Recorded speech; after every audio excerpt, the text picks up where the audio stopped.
Ratusan pelajar SD, SMP, hingga SMA turut terlibat dalam aksi karya bakti terpadu pembersihan sampah laut di Pantai Kuta, Badung, Selasa 3 Februari 2026.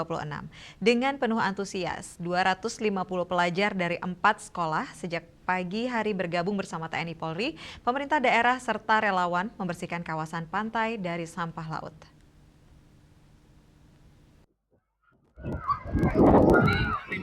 Karya bakti terpadu pembersihan sampah laut digelar di sepanjang pantai selatan Bali Selasa 3 Februari 2026. Kegiatan ini dilaksanakan di dua sektor, yaitu sektor selatan dan sektor utara.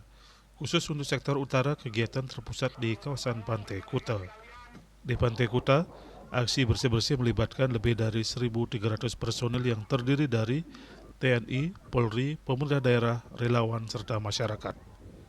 Sebanyak 250 pelajar SD, SMP, dan SMA dari 4 sekolah turut ambil bagian dalam kegiatan ini.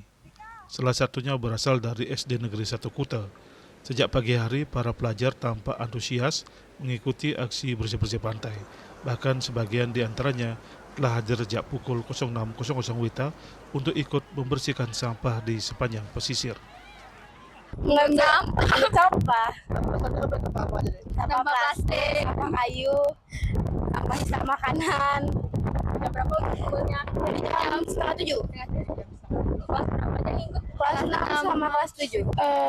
Sampah organik dan anorganik. Apa aja tuh sebenarnya? Organik ya, organik ya kayak